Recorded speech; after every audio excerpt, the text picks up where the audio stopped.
What's going on, ladies and gentlemen? Welcome back to another Ash Echoes video. That's right, a video on this game is finally back. And the reason why is the game actually comes out globally starting tomorrow. That's right, November 13th. Go out there, download the PC client, check it out on BlueStacks, or play it on your mobile phone. This is one of the most long-awaited turn-based tactical RPGs that I've been waiting for quite some time, and I'm telling you now, if you are a fan of that kind of genre, you are going to love this game. So let me go through the tutorial with you guys real quick. You guys can see here you can choose between a male or a female character. This is going to be your main protagonist, the main hero of the story, with the ability to summon other units, whether it's from SSRs to SRs to rares, and everybody here has a place on your team. The game is fantastic. When I played the beta, I was absolutely in love with it. So this has been a long-awaited release for Ash Echo. So this is going to actually be the beginning of your journey. So you can see here graphically, the world is in chaos.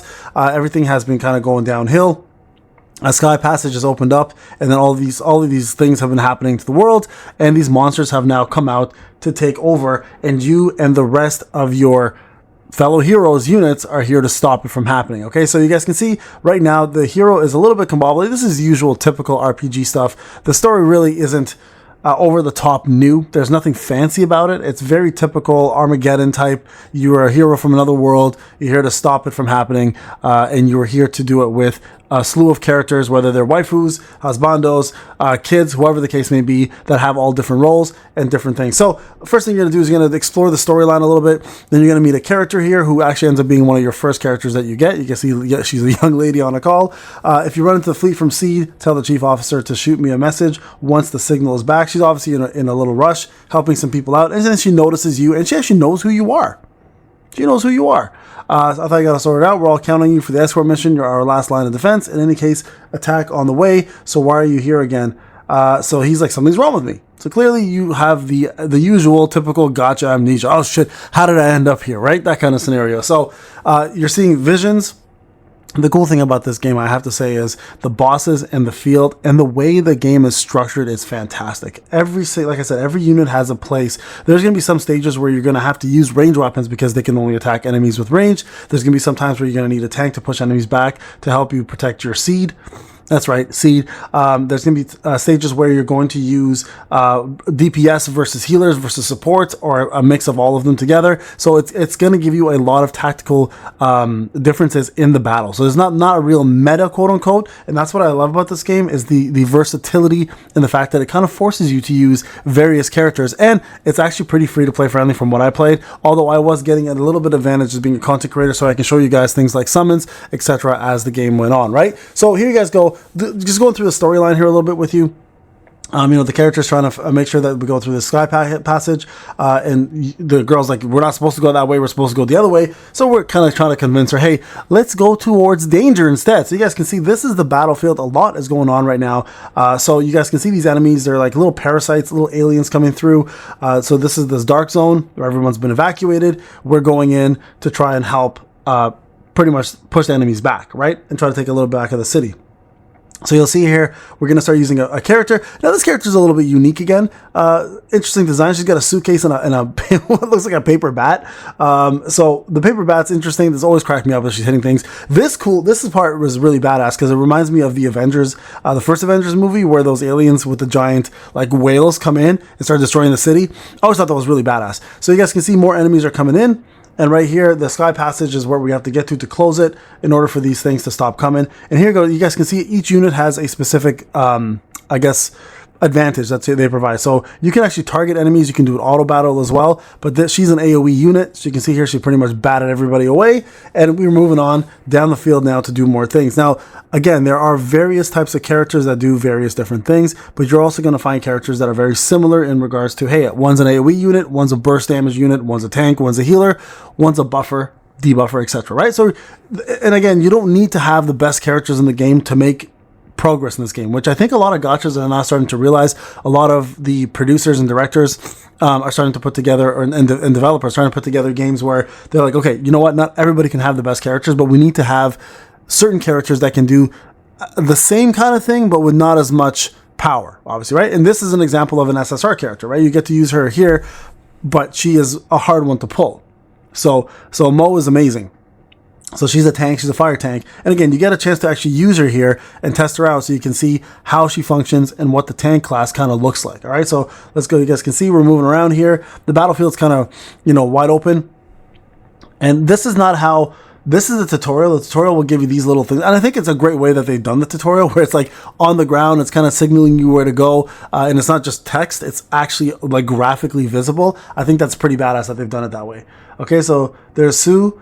Now everything is pretty much everyone is Chinese. It is a Chinese developer. Everyone will, like, I struggle with, I was married to a Chinese woman, my ex-wife, and I still struggle with Chinese names to this date. So if you are having a hard time with the names, do your best. Nobody get at least most people shouldn't criticize you. So here's an easy one, Mars, right? Mars is pretty straightforward, easy to say. And so this is another character that you get, and you can see in the background there's another character as well. We'll skip the story here, which you get to try out.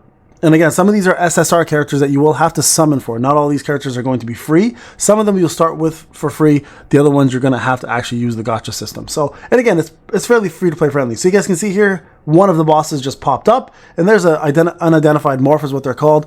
And so this is what I mean by tactical. Look at this. So you have enemies coming from one side. You have a grid where you can walk around and do moves on. And then you have the boss themselves. And the moves right here, they actually tell you what they do, right? You can read them. There's passives, there's skills, there's ultimates, etc. Right? So we just did a burn here. Here's a new character. Mars just jumped in. And now you can see Mars does an AoE as well. Like I said, very similar to Sue, right? Where he does an AoE as well too. And you can see he can cover all the enemies. And now he's going to do a blast right there. Killed all those guys. Boom. Dead. Now you go focus on the boss. Now this is another AoE attack we can do. I kind of just wanted to see all the targeting and stuff. Here you go. We're going to cancel this for now.